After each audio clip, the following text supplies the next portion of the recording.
My name is Alex Lambeth. I'm a licensed professional counselor in the state of Texas. And this is my daughter, Annabelle.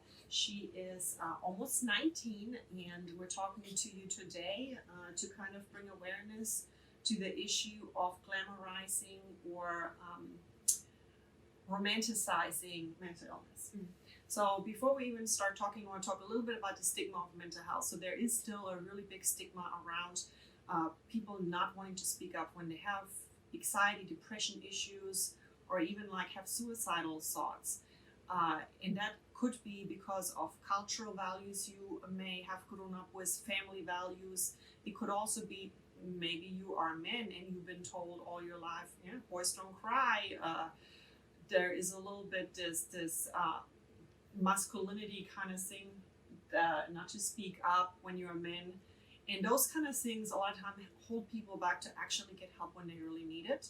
So, for example, if you're a person who has diabetes, of course you want to get help. You're going to need help. Maybe you need insulin, some other kind of medication. Maybe you need to get on a healthy diet. It's the same for depression, anxiety. So it is very, very important that we're normalizing mental health. And I think we are doing that. We're getting there. But there is also another fascinating thing that's happening, which to me is almost the opposite.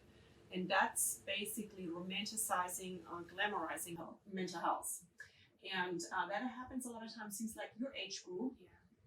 There seem to be lots of different pressure points of why that might be happening, like a negative outview on the world overall, expectations that might be unrealistic or very difficult to achieve, worries, fears, financial, educational things. But how do you think that all plays into that? I do agree that I think there's a lot of pressures put on young people. I mean, I think that's always been a thing. Nowadays, I think school is harder. Also, kids are getting the children being introduced to social media and the internet is, younger and younger.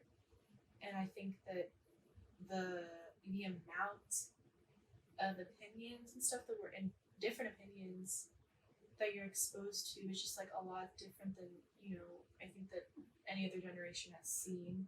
And I think that's why I definitely do notice like people are more inherently negative in general, and I think it's also romanticized. It almost sometimes seems like, because you're valid to feel how you want to feel, but it seems like sometimes people are more okay with being negative than trying to be positive. How do you see that playing out on social media? I just see a lot of people posting stuff, talking about how depressed they are and how they want to kill themselves. And I understand for a lot of those people, they do feel that way. But I also think that sometimes when small things happen to people, they say, or they're sad, they say, I'm depressed, or they feel nervous, they say, oh my gosh. Sorry. We shouldn't be laughing on this subject, but he is just too much. Okay. If they feel a little bit anxious, they say, I have anxiety, or I'm having an anxiety attack, which is a lot different than just feeling anxious. You might have physical side effects when you have an anxiety attack.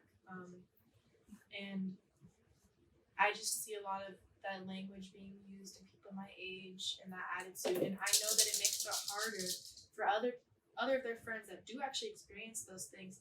It might be harder for them to recognize this isn't something that happens to everyone. It's not just me being sad. This is something serious that I should probably go get help for, That's a really good point. When you feel, of course, that you need help, you should be reaching out for help. But if you're making statements like, I want to kill myself, or I shouldn't be alive, social media or verbally, text messaging, email, however you choose to do that, when you make a statement like that, there is a good chance somebody's listening. And when somebody's listening, there is a chance that person is going to worry about you. So if you're doing this to maybe get some attention, you might get attention, but maybe not exactly the way you want to. For example, you could end up being taken through emergency services to an emergency room, and there you could be evaluated by a behavioral crisis clinician. And if it's determined that you might need help, they may actually, you might actually go into a inpatient treatment facility. Depending on your age, that might be with consent. Sometimes if you're an adult and you're not agreeing, sometimes authorities have to be called in just to make sure you're being kept safe. So, of course, if you have real serious depression that is leading to suicidal ideations, that might actually is where you need to be. But don't make statements like that if you don't actually mean it. That is not a good thing to do. Also, did we talk about the jewelry that you saw? No, we did not. So I was showing my mom a couple months ago. I was on Instagram and I was scrolling down and I saw an ad pop up.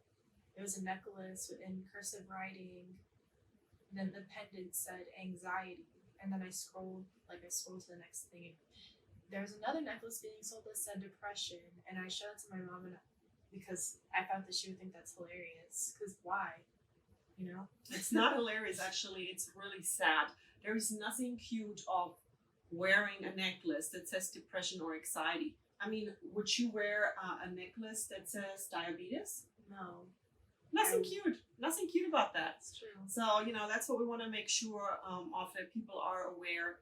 It is not cute having depression. There's nothing cute about having anxiety. And there's certainly absolutely nothing cute about being suicidal. Those are serious issues that should be taken seriously, and you should not make statements you don't mean. But at the same time, if you do need help, of course you should be reaching out.